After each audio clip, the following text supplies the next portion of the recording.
एक हैंडसम सा नौजवान स्विमिंग पूल में कुछ देर से स्विम कर रहा था। उसकी उम्र करीब 25 की होगी। वहीं स्विमिंग पूल के आसपास बहुत सारे लोग बैठे थे। उन्हीं में से एक लड़की की नजरें उस नौजवान पर ही टिकी हुई थी। कुछ देर बाद वह नौजवान पानी के अंदर खड़ा हुआ। वह अपने भीगे बालों को पीछे की तरफ करते हुए अपने दोनों बाइसेप्स फ्लॉन्ट कर रहा था। उसकी बॉडी के 6 पैक एब्स देखकर वह लड़की अपनी पलकें झपकाना तक भी भूल चुकी थी। उसने बड़ी बड़ी अट्रैक्टिव आंखों से उसकी बॉडी को देखते हुए खुद से कहा, wow, he is so hot. कौन है ये नौजवान? वहीं बगल के पूल चेयर पर उस नौजवान का दोस्त ध्रुव आंखें मूंदे पेट के बल लेटा हुआ था। उसने उस लड़की की बात सुन ली और खुद में बड़बड़ाते हुए कहा, मैंने कितनी बार कहा है इस लड़के को, कभी पार्टी शार्टी में जाया कर, लोग पहचानेंगे, रिलेशन बढ़ेंगे, लेकिन ये मेरी क्यों सुनेगा? लो, करवा ली ना बेइज्जती। हॉट है लेकिन लड़कियां ही नहीं जानती, ऐसे हॉट होने का क्या फायदा? फिर उसने बिना आंख खोले ही ऊंची आवाज में कहा, रियली? आप उस लड़के को नहीं जानती? उस लड़की ने इनोसेंट सा फेस बनाते हुए कहा, नो, कौन है ये? ध्रुव ने उस नौजवान की तरफ देखते हुए कहा, ये है कपूर इंडस्ट्रीज के ओनर अहम कपूर।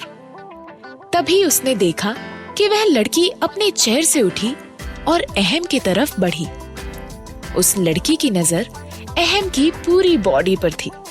उसकी नजरें उससे हट ही नहीं रही थी। अहम पुल के किनारे खड़ा होकर टॉवल से अपने गीले बाल पोंछने लगा। अचानक उस लड़की ने पीछे से उसे प्यार से पुकारा, हे अहम।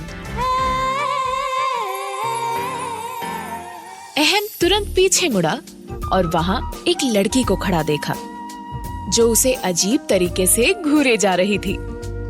अहम को उसकी आंखों में लस्ट साफ नजर आ रहा था।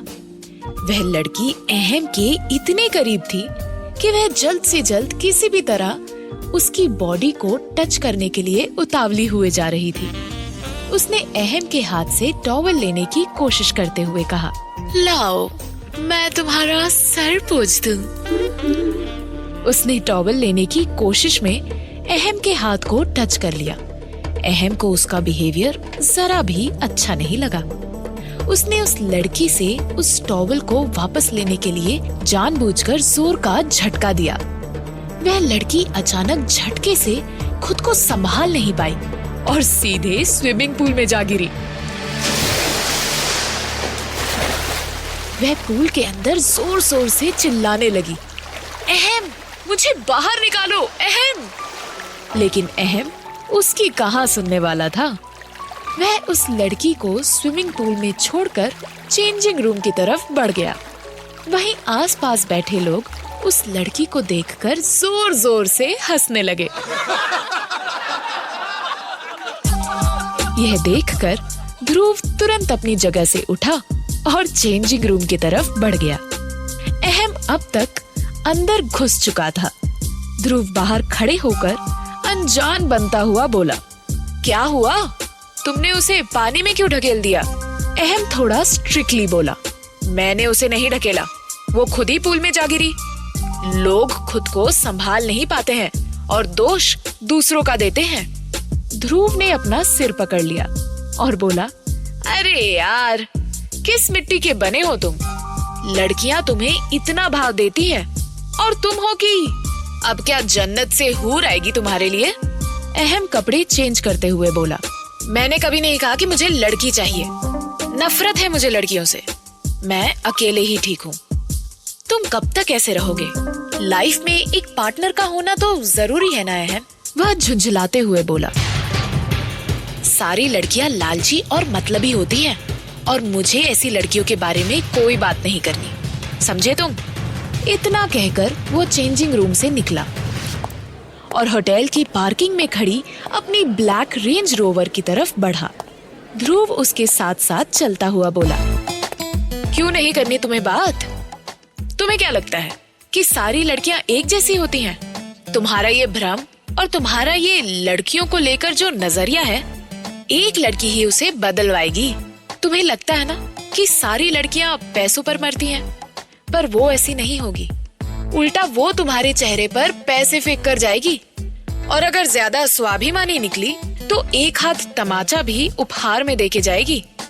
अहम ने कॉन्फिडेंटली ध्रुव से कहा, ऐसी लड़कियां, वो भी आज के टाइम में? चल देखते हैं, तेरे ये चैलेंज को भी मैं एक्सेप्ट करता हूँ। इतना कहकर उसने अपनी गाड़ी का गेट बंद किया और होटल पार्किंग से निकल गया। वह गाड़ी ड्राइव करता हुआ जा रहा था कि तभी उसके ख्यालों में उस होटल वाली लड़की का दृश्य वापस आने लगा। किस तरह वो लड़की बिना किसी शर्म और बिना किसी हया के सिर्फ पैसों के चकाचौंध में इतना नीचे गिर सकती है। लड़कियों के प्रति जो उसकी सोच है, होटल में हुई घटना ने उसे और बढ़ावा दे दिया था। उसी दृश्य में डूबा हुआ वो कब स्लम की तरफ मुड़ा, उसे पता ही नहीं चला। अचानक उसकी गाड़ी एक ब्रेकर पर उछली और अहम का ध्यान भंग हुआ। जैसे ही सामने की तरफ उसका ध्यान पड़ा, उसने तेजी से ब्रेक मारा, लेकिन बचते बचते उसकी गाड़ी रोड साइड खड़ी एक खटारा गाड़ी से जो टकराई। वह तुरंत गाड़ी से उतरा। उसी समय उसने देखा कि एक दूसरी कार सामने से तेज स्पीड में आ रही थी और रास्ते में एक बच्चा कचरा उठा रहा था।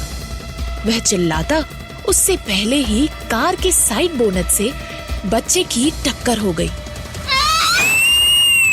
उस कार ड्राइवर ने पीछे मुड़कर देखा भी नहीं कि कौन सड़क पर गिरा।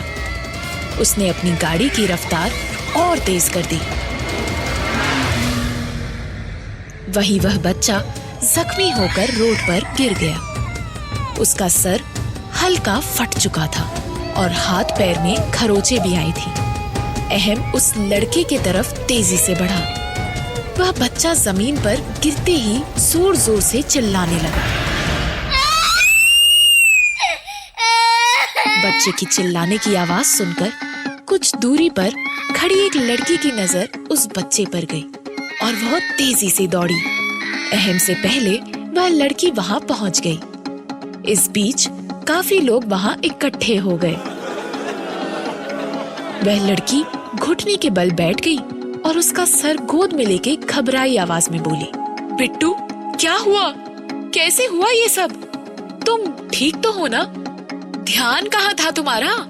अहम ने भी कंसर्न दिखाते हुए कहा, बेटा आंखें खुली रखना, ज्यादा तकलीफ तो नहीं हो रही है ना? उस लड़की ने नजरें उठा के अहम की तरफ देखा, लेकिन तभी अचानक उसे अपने हाथ पर बिट्टू के सिर के पिछले हिस्से से कुछ चिपचिपा सा महसूस हुआ। उसने जैसे ही हाथ पर देखा तो वह चौंक गई। ये तो खून है। उसने तुरंत ही अपने दुपट्टे को फाड़ा, बिट्टू के सर पर कसकर बांध दिया ताकि खून ना निकले। तभी अहम ने अपना हाथ आगे बढ़ाते हुए कहा, तुम ठीक तो हो ना? मैं अभी तुम्हें हॉस्पिटल ले चलता हूँ। ये सुनते ही उस लड़की ने हैरानी से अहम की तरफ देखा और फिर उसकी गाड़ी की तरफ देखा। उसे लगा कि शायद उसी के गाड़ी से बिट्टू की टक्कर हुई है। वह उसके बराबर में खड़ी हो गई और गुस्सा करते हुए ऊंची आवाज में बोली, ये तुम्हें ठीक दिख रहा है? अंधे हो क्या? ऐसी गाड़ी चलाता है कोई? अमीर हो तो क्या गाड़ी हवा में दौड़ाओगे? अहम हैरानी से उसकी तरफ देख रहा था। वह समझ ही नहीं पा रहा था कि वह लड़की उसे क्यों डांट रही है। वही वह लड़की उसे बुरा भला कहे जा रही थी। अहम ने मन ही मन सोचा, कहीं ये लड़की पैसे पाने के लिए तो मुझ पर एक्सीडेंट करने का ब्लेम नहीं डाल रही है। ऐसा विचार आते ही उसने तुरंत उस लड़की से कहा, कितना पैसा चाहिए तुम्हें? पैसे की बात सुनते ही उस लड़की ने आश्चर्य से अहम की आंखों में देखा और फिर एक जोरदार थप्पड़ उसके गाल पर जड़ दिया। अहम हैरानी से उसे देखता रह गया। वहां खड़े लोग भी बस मूक दर्शक बने रहे। क्या एक थप्पड़ से शुरू होने वाली है प्यार या तकरार की ये कहानी, या आएगा कोई नया मोड़? क्या है अहम का लड़कियों से नफरत करने का रहस्य? जानने के लिए सुनिए प्यार या तकरार का अगला एपिसोड।